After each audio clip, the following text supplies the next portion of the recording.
జాతీయవాద జర్నలిజానికి అసలైన వేదిక నేషనలిస్ట్ హబ్ ని సబ్స్క్రైబ్ చేసుకోండి. నోటిఫికేషన్స్ కోసం బెల్ ఐకాన్ పై క్లిక్ చేయండి. చైనీస్ షిప్మెంట్ ఒకటి తమిళనాడు పోర్ట్ లో షిప్మెంట్ ని మన భారత అధికారులు సెక్యూరిటీ ఏజెన్సీస్ సీజ్ చేశారు. అందులో ఇంటర్నేషనల్లీ బ్యాండ్ కెమికల్స్ ఏవైతే పాకిస్తాన్కి అంటే ఇప్పుడు అనుమానం ఏంటంటే పాకిస్తాన్ కి సంబంధించిన biological and chemical warfare programme కి వీటిని వినియోగించడానికి తరలిస్తున్నారని చైనీస్ షిప్మెంట్ ఇది పాకిస్తాన్ కు వెళ్ళబోతున్న దాన్ని తమిళనాడులో ఒక పోర్ట్ దగ్గర మనం సీజ్ చేశాం.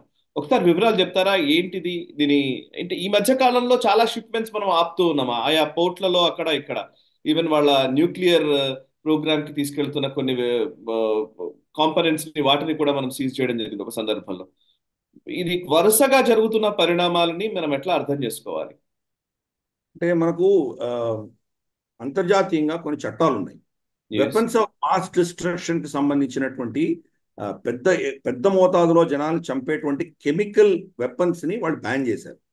ఈ కెమికల్ వెపన్స్ ఏ దేశం మ్యానుఫ్యాక్చర్ చేస్తున్నా దానికి సంబంధించినటువంటి ఆస్తులను కానీ దానికి సంబంధించినటువంటి మెటీరియల్ కానీ సీజ్ చేసేటువంటి అధికారం ఈ యొక్క కన్వెన్షన్ ని సంతకాలు పెట్టిన అందరి మీద ఉన్నది. భారతదేశం దానికి సిగ్నటరీ. కాబట్టి మన సరిహద్దుల్లో మోహరిస్తున్నటువంటి షిప్పులని మనం ఇన్స్పెక్ట్ చేసి దాంట్లో ఏదైనా సస్పెషన్ ఉంది ఇటువంటి కెమికల్స్ తీసుకువెళ్తున్నారంటే దాన్ని ఇన్స్పెక్ట్ చేసి దాన్ని సీజ్ చేసే అధికారం మన దగ్గర ఉన్నది. సీజ్ చేసిన తర్వాత పలానా కెమికల్ తీసుకువెళ్తున్నారు అని చెప్పి మనకు అంతర్జాతీయ బాడీ ఏదైతే ఉందో దీని మీద ఇన్వెస్టిగేట్ చేసే బాడీ దానికి మనం రిపోర్ట్ ఇస్తాం. ఒకవేళ వాళ్ళు పర్వాలేదు ఇది అంత పెద్ద విషయం కాదు అంటే కనుక దాన్ని వదిలేస్తాం. లేదంటే కనుక దాని మీద ప్రాసిక్యూషన్ నడుస్తుంది. అలాగే మన దేశంలో చట్టాలు ఉన్నాయి. ఎటువంటి కెమికల్స్ని మనం అలౌ చేయొచ్చు, ఎటువంటి కెమికల్స్ని అలౌ చేయకూడదు, ఇవన్నీ కూడా మన దేశ చట్టాలు ఉన్నాయి. సో దాని ప్రకారం కూడా మనం ప్రాసిక్యూట్ చేస్తాం. ఈ యొక్క మెటీరియల్ ఏదైతే ఉందో దాని పేరు కూడా మనం చూస్తే కనుక చాలా మన నోరు తిరగనటువంటి పేరు ఆర్థోక్లోరా బెంజిలైడెన్ మెలనోనైట్రైల్. ఇది దాని పేరు, ఇంత పెద్ద పేరు. దీన్ని నార్మల్గా ఏం చేస్తారంటే వాళ్ళు మన రైట్ కంట్రోల్ అంటే మనకు ఏదైనా వీళ్ళు కనుక ధర్నాలు చేయడం ఇటువంటివి ఏమైనా చేస్తుంటే టియర్ గ్యాస్ లాంటి వాటిలో వాడుకునేటువంటి టియర్ గ్యాస్ ఒకటే కాదు మనకు తెలిసిన టియర్ గ్యాస్ కానీ ఇటువంటివి ఇంకా చాలా ఉన్నాయి. అటువంటివి వాటిలో వాడుకునేటువంటి కెమికల్ అని అంటున్నారు. కానీ డ్యూయల్ పర్పస్ దానికి వాడచ్చు. అలాగే మనకు కెమికల్ అటాక్ చేసే బాంబులు కూడా పెట్టచ్చు వాళ్ళు.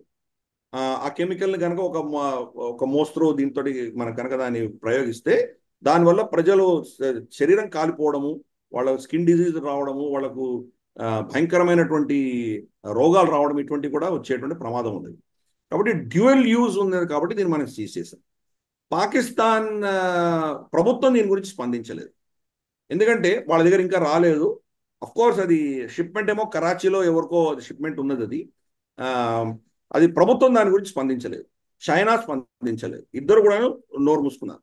కానీ పాకిస్తాన్లో ఉన్న కొంతమంది విశ్లేషకులు ప్రతి దేశం చేస్తుంది, దాని తప్పే ఉంది, భారతదేశం ఏదో మేము చాలా గొప్పవాళ్ళం, చూడు మేము ఎంత వీటన్ని పట్టుకుంటున్నాం, చైనాని మేము కంట్రోల్ చేస్తున్నామని అమెరికాకి చెప్పడానికి డబ్బా కొట్టడానికి వీళ్ళు చేస్తున్నారు.